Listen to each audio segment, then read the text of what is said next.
STV news देख रहे हैं आप। आज की प्रमुख खबरों के साथ मैं हूं अंसारुल हक। पहले सुर्खियां। मोतिहारी में पुल से टकराई अनियंत्रित कार, एक ही परिवार के 3 लोगों की दर्दनाक मौत। कार में पत्रकार सहित 5 लोग थे सवार। वर्षों से फरार चल रहे 25,000 रुपये के इनामी टॉप 10 श्रेणी के कुख्यात अपराधी को मोतिहारी पुलिस ने किया गिरफ्तार। एसपी ने प्रेस कॉन्फ्रेंस आयोजित कर दी जानकारी। जाली नोट के विरुद्ध मोतिहारी पुलिस को मिली बड़ी कामयाबी। पुलिस ने 40,500 रुपये भारतीय जाली नोटों के साथ 2 तस्करों को किया गिरफ्तार। शुगर इंडस्ट्रीज में मनाया गया 53वां राष्ट्रीय सुरक्षा दिवस। सुरक्षा के प्रति लोगों को किया गया जागरूक।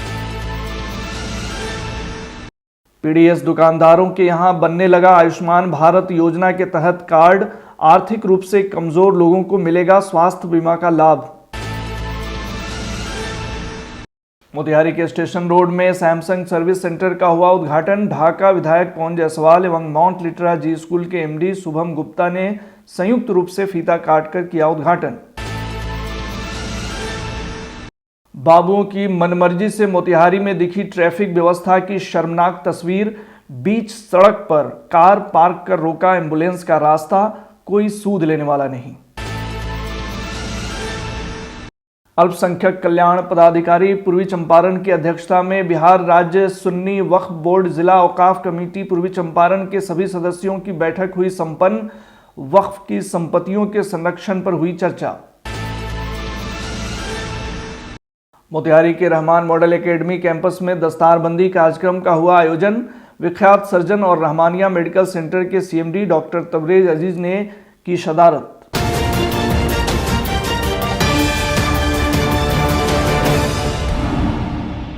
मोतिहारी में एक भीषण सड़क हादसा हुआ है। घटना मुफस्सिल थाना क्षेत्र के बैरिया देवी स्थान की बताई जा रही है।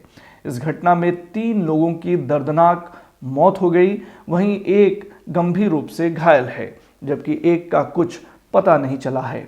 मिली जानकारी के अनुसार एक कार में 5 लोग सवार होकर कहीं जा रहे थे। इसी दौरान उनकी कार अनियंत्रित होकर पुल से जा टकराई। बताया जा रहा है कि टक्कर इतनी भीषण थी कि कार सवार 3 लोगों की मौत घटनास्थल पर ही हो गई। वहीं इस घटना में घायल युवक रक्सौल के गणेश कुमार बताए जा रहे हैं, जो पेशे से पत्रकार हैं। वहीं मृतकों में पत्रकार के माता पिता और पत्नी शामिल हैं, जबकि उनके ड्राइवर का कुछ अता पता नहीं चल रहा है। सभी लोग रक्सौल के रहने वाले बताए जा रहे हैं। इधर घटना के बाद घटनास्थल पर स्थानीय लोगों की भीड़ जुट गई। वहीं मामले की सूचना पर पहुंची स्थानीय पुलिस ने 3 शवों को कब्जे में लेकर पोस्टमार्टम के लिए अस्पताल भेज दिया। घायल की गंभीर स्थिति को देखते हुए आरसी मेडिकल सेंटर में इलाज के लिए भर्ती कराया गया, जहां उसका इलाज चल रहा है। फिलहाल पुलिस पूरे मामले की जाँच कर रही है। चोट बहुत बुरी तरह लगा है। हाँ। ठीक है। अभी जो प्राइमरी दवा सब है वो पड़ा है। दोनों हाथ में दिक्कत है, दोनों पैर में दिक्कत है, चेहरे में दिक्कत है। अब सीटी और एक्सरे देखने के बाद फिर आगे का बताया जाएगा कि इधर कहाँ कहाँ चोट है, टूटा है, फटा है। सवेरे 4 बजे के आसपास मेरे भैया गणेश शंकर मस्करा, उनकी वाइफ, और मेरे बड़े ताऊ जी स्वर्ण मस्करा और उनकी वाइफ प्रेमा मस्करा, ये लोग 4 लोग ड्राइवर के साथ, डब्बू ड्राइवर है, भाड़ा में गाड़ी लेके ये लोग इनोवा से जा रहे थे लोग पटना से फ्लाइट से चेन्नई का। तो यहीं पर कुमारी मंदिर के पास, कुमारी देवी मंदिर के पास एक्सीडेंट कर गया है। और मेरे ताऊ ताई और मेरी भाभी नहीं रही, और गणेश भैया का इलाज वहाँ हो रहा है आरसी हॉस्पिटल में, बस स्टैंड के पास, चौक के पास हॉस्पिटल है, उसमें वो ठीक है। उनका हाथ पैर का हड्डी टूटा है, सर पर चोट है, 2 टाँका लगा है। अभी वो उनको बेहोश किया गया, थोड़ा देर में सीटी स्कैन होगा। डॉक्टर बोले घबराने वाली कोई बात नहीं है, सीटी स्कैन होगा तो सब बताएंगे। वर्षों से चल रहे 25,000 रुपये के इनामी टॉप 10 श्रेणी के कुख्यात अपराधी को मोतिहारी पुलिस ने गिरफ्तार कर लिया है। खबर के मुताबिक मोतिहारी एसपी को मिली गुप्त सूचना के आधार पर सहायक पुलिस अधीक्षक सदर के नेतृत्व में हरसिद्धि थाना एवं आसपास के थानों को अलर्ट कर टीम तैयार किया गया, जिसके बाद गठित टीम द्वारा जिले के 25,000 रुपये के इनामी टॉप 10 श्रेणी के कुख्यात अपराधी पप्पू सिंह को नगर थाना अंतर्गत मोतिहारी रेलवे स्टेशन के पास से गिरफ्तार कर लिया गया। पुलिस के अनुसार कुख्यात अपराधी गिरफ्तारी के भय से 5 कांडों में लगातार फरार चल रहा था। पुलिस के अनुसार अपराधी का विजय कुमार अग्रवाल के पुत्र विपिन अग्रवाल आरटीआई कार्यकर्ता की हत्या में अहम भूमिका होना पाया गया था। इस कांड में अब तक 14 अभियुक्तों की गिरफ्तारी हो चुकी है, जिस संदर्भ में हरसिद्धि थाना द्वारा कार्रवाई की जा रही है। मोतिहारी एसपी ने आज इस संदर्भ में एक प्रेस कॉन्फ्रेंस आयोजित कर क्या कुछ जानकारी दी, आइए सुनते हैं। पहली जो महत्वपूर्ण सफलता मिली है हरसिद्धि थाना का जो मामला है, 25,000 का इनामी और जिले के टॉप 10 का अपराधी पप्पू सिंह सुगौली थाना का रहने वाला, इसको गिरफ्तार किया गया है। ये 5 कांडों में वांछित था और कई वर्षों से फरार चल रहा था। मुख्यतः ये विजय कुमार अग्रवाल के पुत्र विपिन अग्रवाल की जो हत्या हुई थी, मुख्यतः उस मामले में इसकी तलाश थी। इसके अलावा अन्य 4 मामले और हैं। आर्म्स एक्ट, अपहरण, गोली मारकर हत्या का प्रयास, एक और हत्या का ये आरोपी रहा है। आपराधिक इतिहास की बात करें तो ये पूर्व में जेल जा चुका है। रामगढ़वा थाना से डकैती की योजना में ये जेल गया हुआ था। इस पूरे ऑपरेशन को एसपी सदर लीड कर रहे थे। साथ में एसडीपीओ अरिराज श्री रंजन कुमार थे। थाना प्रभारी हरसिद्धि नवीन कुमार, सब इंस्पेक्टर रवि रंजन और probationer sub inspector Amit Kumar Ranjan, ये सभी लोगों ने मिलकर इस उपलब्धि को हासिल किया है। जाली नोटों के विरुद्ध मोतिहारी पुलिस को एक बड़ी कामयाबी मिली है। पुलिस ने 40,500 रुपये भारतीय जाली नोटों के साथ 2 तस्करों को गिरफ्तार किया है। खबर के मुताबिक अनुमंडल पुलिस पदाधिकारी रक्सौल के नेतृत्व में हरैया ओपी द्वारा नाकेबंदी कर सघन जांच अभियान के क्रम में हरैया ओपी क्षेत्र से जाली नोट तस्कर को गिरफ्तार किया गया। गिरफ्तार अपराधी का नाम जय आलम हवारी एवं आस मोहम्मद बताया जा रहा है। पुलिस के अनुसार गिरफ्तार अपराधी से मिले जाली नोट के संबंध में पूछताछ करने पर दूसरे जाली नोट तस्कर के बारे में बताया गया, जिसे गठित टीम के द्वारा आदापुर थाना क्षेत्र से गिरफ्तार किया गया है। वहीं एसपी ने बताया कि अपराधी का जाली नोट तस्करी के संबंध में पूर्व से भी आपराधिक इतिहास रहा है। जब्त जाली नोट के संदर्भ में रक्सौल हरैया ओपी थाना द्वारा प्राथमिकी दर्ज कर आगे की कार्रवाई की जा रही है। इस संबंध में क्या कुछ कह रहे हैं मोतिहारी एसपी, सुनिए।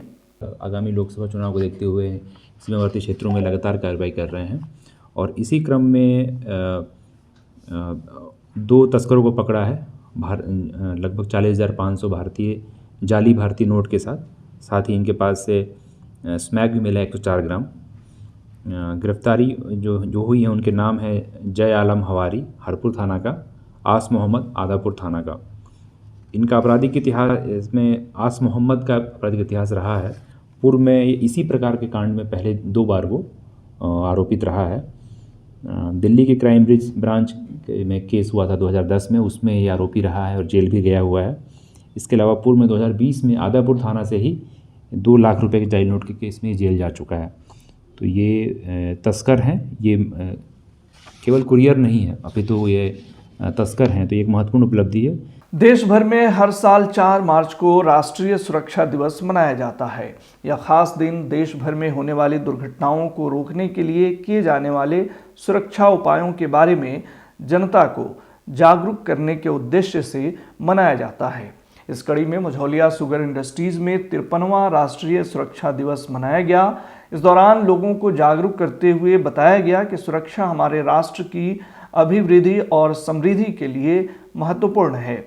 यह दिवस हमें सुरक्षा के महत्व को समझने और उसे महसूस करने का अवसर प्रदान करता है। लोगों को कार्यस्थल, घर और सड़क पर सुरक्षित रहने के तरीकों के बारे में शिक्षित करने का अवसर प्रदान करता है। सुरक्षा उपायों और सावधानियों के बारे में जागरूकता बढ़ाकर दुर्घटनाओं की संख्या को कम करना राष्ट्रीय सुरक्षा दिवस का मुख्य उद्देश्य है। जन वितरण दुकानदारों के यहाँ प्रधानमंत्री जन आरोग्य योजना एवं मुख्यमंत्री जन आरोग्य योजना के तहत आयुष्मान कार्ड बनाने की कवायद 2 मार्च से शुरू कर दी गई है, जो 12 मार्च तक जारी रहेगी।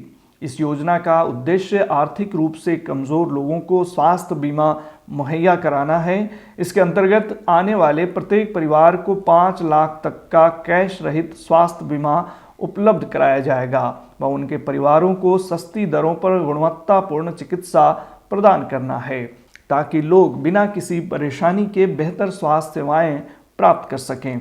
इस बाबत मझौलिया प्रखंड आपूर्ति पदाधिकारी जयप्रकाश मौर्य ने बताया कि प्रखंड के सभी जन वितरण दुकानों पर निःशुल्क आयुष्मान कार्ड बनाया जाना है। इसके लिए सभी पीडीएस दुकानों पर ग्रामीण क्षेत्र के सीएससी संचालकों को ऑपरेटर के रूप में तैनात किया गया है। लाभार्थी राशन कार्ड, आधार कार्ड व मोबाइल नंबर के साथ अपने नज़दीकी पीडीएस दुकानों पर जाकर निःशुल्क कार्ड बनवा सकते हैं। उन्होंने बताया कि लाभार्थी इसे आयुष्मान ऐप से भी स्वयं अप्लाई कर सकते हैं। भारत सरकार और बिहार सरकार के द्वारा आयुष्मान कार्ड का दिवस घोषित करके 2 तारीख से 12 तारीख तक का समय दिया गया है। जन वितरण दुकानदार के यहाँ राशन कार्डधारियों का आयुष्मान कार्ड बन रहा है, निःशुल्क बन रहा है, किसी तरह का कोई शुल्क नहीं लिया जा रहा है।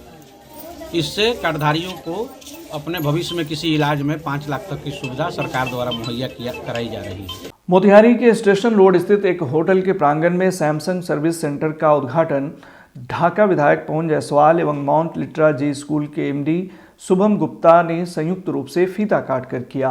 वहीं इस दौरान सर्विस सेंटर के प्रोप्राइटर मोहम्मद आज़ाद के द्वारा आए हुए अतिथियों को पुष्प गुच्छ देकर स्वागत किया गया। मौके पर बतौर विशिष्ट अतिथि पहुंचे शुभम गुप्ता ने कहा, सैमसंग सर्विस सेंटर खोलने के लिए मैं बहुत बहुत बधाई देता हूं।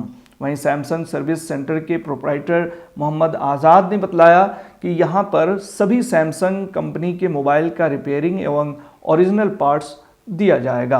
मैं Shubham Gupta, mount Litera Zee school का मैनेजिंग डायरेक्टर, और अभी विधायक जी माननीय श्री पवन कुमार जायसवाल जी के कर कमलों द्वारा सैमसंग के ऑथराइज सर्विस सेंटर का उद्घाटन किया गया है। और हमारे प्रोप्राइटर इस सर्विस सेंटर के मोहम्मद आज़ाद जी, इनका मैं बहुत बहुत धन्यवाद और बहुत बहुत शुभकामनाएं देता हूं कि इन्होंने कस्टमर सर्विस और उपभोक्ताओं के आसानी के लिए और उनको अच्छी सुविधाएं प्राप्त कराने के लिए सिद्धिविनायक होटल के प्रांगण में सैमसंग का ऑथराइज सर्विस सेंटर खोला है। और मुझे उम्मीद है कि ये अपने कस्टमर सर्विस पर ध्यान देते हुए कस्टमर के जो भी नीड्स हैं उनको फुलफ़िल करेंगे। इनके लिए बहुत बहुत शुभकामनाएं। यहाँ सैमसंग का ऑथराइज सर्विस सेंटर नया खुला है, नए जगह पे।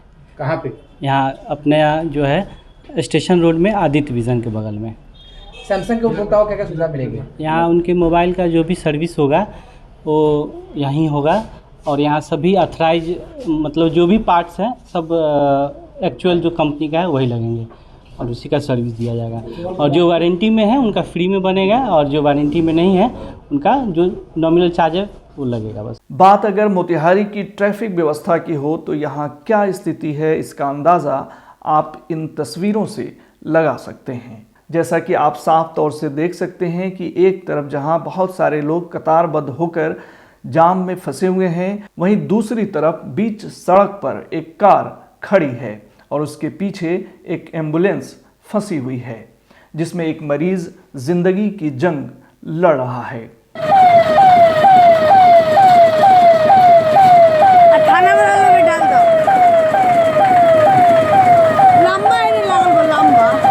बीच सड़क पर कार पार्क करने वाले को इतनी भी तमीज़ नहीं है कि वह अकेले इतने सारे लोगों को तकलीफ दे रहा है और साथ ही एक मरीज की जिंदगी को भी जोखिम में डाले हुआ है। यह तस्वीर मोतिहारी के धर्म समाज रोड की है, जहां आज करीब 4 बजे गैर जिम्मेदाराना तरीके से बीच सड़क पर कार पार्क करने की वजह से ट्रैफिक की समस्या देखने को मिली। यहां तक कि एम्बुलेंस को भी रास्ता नहीं मिला। गौरतलब है कि मोतिहारी शहर में अक्सर इस तरह की तस्वीरें देखने को मिलती हैं, जहां कुछ असंवेदनशील लोगों की वजह से बिला वजह जाम की समस्या होती रहती है। सबसे बड़ी बात तो यह है कि यहाँ बीच सड़क पर कार मोटरसाइकिल पार्क करने वाले को कोई टोकने वाला भी नज़र नहीं आता। आए दिन ऐसे बाबुओं की मनमर्जी से शहर में जाम की समस्या उत्पन्न होती है, लेकिन इसकी सूध लेने वाला कोई नहीं है। बढ़ते हैं अगली खबर की ओर। मोतिहारी समाहरणालय स्थित अल्पसंख्यक कल्याण विभाग के कार्यालय में आज अल्पसंख्यक कल्याण पदाधिकारी की अध्यक्षता में बिहार राज्य सुन्नी वक्फ बोर्ड जिला औकाफ कमेटी पूर्वी चंपारण के सभी सदस्यों की बैठक संपन्न हुई, बैठक का मकसद जिले के विभिन्न क्षेत्रों में मौजूद वक्फ की संपत्तियों के संरक्षण एवं उन्हें अतिक्रमण मुक्त करने एवं वक्फ बोर्ड के जरिए हो रहे फलाही के कार्यों पर चर्चा करना था। बैठक को संबोधित करते हुए अल्पसंख्यक कल्याण पदाधिकारी शशि भूषण तिवारी एवं जिला औकाफ कमेटी के अध्यक्ष सैयद मुबीन अहमद ने कहा कि वक्फ की संपत्तियों का हर हाल में संरक्षण किया जाएगा और वक्फ की ज़मीनों को अतिक्रमण मुक्त करने के लिए योजनाबद्ध तरीके से काम किया जाएगा। बैठक के बाद उन्होंने HTB न्यूज़ के सवालों का जवाब देते हुए क्या कुछ कहा, सुनिए। आज की मीटिंग जो हुई अहम मीटिंग थी आज, और इसमें ये फैसला हुआ कि जो वक्फ स्टेट का जो भवन बना है उसका परिचालन किस तरह से किया जाए और जल्द से जल्द किया जाए। उसका रेट लिस्ट आ चुका है, जिसके लिए हम लोग एक अलग मीटिंग करके उसको हम लोग पब्लिकली वो करेंगे। दूसरा ये कि हम लोग का जो मेन अभी अहम ये था कि इस स्कूल का जो है एक जो 500 बेड का स्कूल बनना है, उसके लिए हम लोग ज़मीन की तलाश में थे। तो कई जगह जो ज़मीन तो हम लोग को दिखी है और मिल रही है, तो उसमें थोड़ी बहुत लिटिगेशन वगैरह है, उसको हम लोग चाह रहे हैं जल्द से जल्द उसको क्लियर करके और हम लोग वहाँ सूचना दें डिपार्टमेंट को कि वो अपना वेरिफिकेशन कराने के बाद उसका जो है वो काम शुरू कर दें।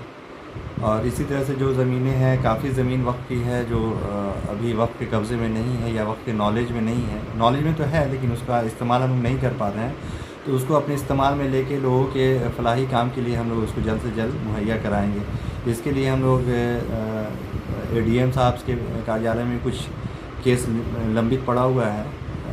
कुछ ऐसे लोग हैं जिन्होंने ज़मीन बेची है, तो उनका वो दाखिल खारिज कैंसिल करने के लिए, तो हम लोग उनसे भी मिल के इस बात को ये करें कि वो जो है उसको दाखिल खारिज कैंसिल करके वक्त के नाम से उसको दाखिल खारिज फिर से कराया जा सके।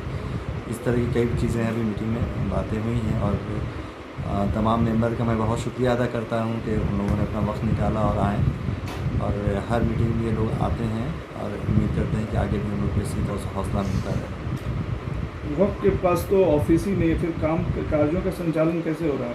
हाँ नहीं, बिल्कुल अच्छा सवाल है आपका। वक्त की ऑफिस नहीं है, लेकिन चूँकि यहाँ DMW साहब के ऑफिस से ही हम लोग भी कार्यालय चला रहे हैं, इनका बहुत सपोर्ट रहता है और इसके लिए एक लेटर वहाँ से आ चुका है डिपार्टमेंट से। जो ऑफिस इसकी बननी है, इसी भवन के ऊपर ऑफिस बननी है, जिसके एस्टिमेटेशन का भी काम शुरू हो चुका है और वो 1-2 दिन में चला जाएगा। और हम उम्मीद करते हैं कि अगर थोड़ा वक्त मिल जाए इलेक्शन से पहले तो शायद वो भवन तैयार भी हो जाए हमारा, लेकिन ये है कि वो काम उस प्रोसेस में है, जल्द से जल्द पूरा किया जाएगा। जिला औकाफ कमेटी की आज बैठक संपन्न हुई है और जिला में औकाफ संपत्तियों के बेहतरी के लिए हम लोग प्लान बनाए हैं। साथ ही साथ जो संपत्ति सृजित हुई है उसको संचालन के लिए और जनता को उसका फ़ायदा पहुँचे, इसके लिए भी हम लोग विचार विमर्श करके प्लान बनाए हैं और आगे इसको कार्यान्वित किया जाएगा। और वक्त विकास का जो भी काम है उसको हम लोग धरातल पर प्रयास करेंगे कि जल्द से जल्द दिखाई जाए। स्कूल अल्पसंख्यक आवासीय विद्यालय जो है, इसके बनाने के लिए वक्फ के ज़मीन को हम लोग तलाश रहे हैं। कुछ जगह ज़मीन भी मिला है जिसका हम लोग मूल्यांकन कर रहे हैं और विभाग से भी टीम आएगी, ज़मीन देखेगी, उपयुक्त ज़मीन पे उसका निर्माण कराया जाएगा ताकि उसका ज़्यादा से ज़्यादा आवाम को फ़ायदा पहुंच सके। और सरकारी ज़मीन भी हम लोग उसी स्तर पे प्रयास कर रहे हैं, चिन्हित भी किया गया है, तो बहुत ही जल्दी उस पर हम लोग निर्णय लेंगे और ज़मीन चिन्हित हो जाएगा तो फिर आवासीय विद्यालय बनने का काम शुरू होगा।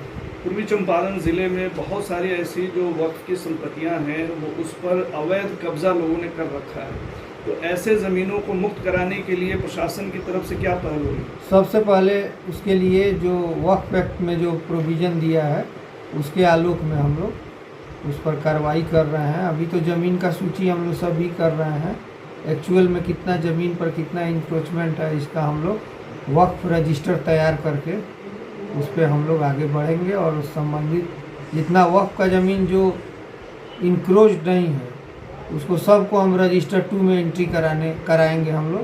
तो रजिस्टर 2 में एंट्री हो जाएगा तो उसका LPC भी निकल जाएगा, तो उसके बेचने का स्कोप वहीं बंद हो जाएगा। और जो वक्फ का ज़मीन है उसको हम लोग रोक सूची में भी डलवा दिए हैं, तो उस पर हम लोग काम कर रहे हैं और आने वाले भविष्य में और इस पर मजबूती से हम लोग खड़ा हो पाएंगे। इसके लिए कुछ टाइम फ्रेम भी तय किया गया है कि सर्टेन टाइम में जो है इसमें हम लोग काम कर ही रहे हैं, लगातार मीटिंग हो रही है और पहले हम लोग वक्फ विकास का जो ज़मीन है उसको हम लोग सूटेबल देख के उस पर आगे बढ़ रहे हैं। उसके बाद जो संपत्ति है जिसका इंक्रोचमेंट है और जिस पे अवैध बिक्री किया जा रहा है उसको खाली कराएंगे, सब पर बोर्ड लगेगा और बोर्ड लगने के बाद संपत्ति का जो वक्फ एक्ट में जो दिया है उसके हिसाब से हम लोग काम करेंगे। मोतिहारी के रहमान मॉडल एकेडमी कैंपस में एक दस्तारबंदी कार्यक्रम का आयोजन किया गया, जिसकी सदारत चंपारण के विख्यात सर्जन और रहमानिया मेडिकल सेंटर मोतिहारी के सीएमडी डॉक्टर तबरेज़ अजीज़ ने की। रहमानिया इंस्टीट्यूट के कॉन्फ्रेंस हॉल में आयोजित इस दस्तारबंदी कार्यक्रम में जैद हसन की दस्तारबंदी की गई। मौके पर विभिन्न क्षेत्रों से जुड़े गणमान्य लोगों की मौजूदगी में रहमान मॉडल एकेडमी के प्रिंसिपल मुफ्ती मोहम्मद नौसाद कासमी के पुत्र जैद हसन के ख़त्मे हिफ्ज़े कुरान को बड़े धूमधाम से मनाया गया। इस दौरान डॉक्टर तबरेज़ अजीज़ ने कुरान के चमत्कारी पहलुओं पर बहुत ही सुंदर तरीके से प्रकाश डाला और कहा कि कुरान एक पवित्र पुस्तक है जिसमें 1400 वर्षों से आज तक एक अक्षर भी नहीं बदला गया है। उन्होंने कहा कि कुरान एक ऐसी किताब है जो क़यामत तक के लिए एक चमत्कार है और इसमें क़यामत तक के लोगों के लिए मार्गदर्शन छिपा है। वहीं मौके पर बतौर विशिष्ट अतिथि के रूप में मौजूद कैम्ब्रिज इंटरनेशनल यूनिवर्सिटी ताइज़ यमन के पूर्व प्रोफेसर एवं भारत के प्रसिद्ध संस्थान आकाश भागलपुर सेंटर के एकेडमिक हेड नौसाद हसन ने कहा कि इल्म हमारी बुनियादी ज़रूरत है और इसके बगैर तरक्की का ख्वाब नहीं देखा जा सकता। आज के बुलेटिन में फ़िलहाल इतना ही। तमाम खबरों और डिबेट्स के लिए जुड़े रहिए STV न्यूज़ के साथ।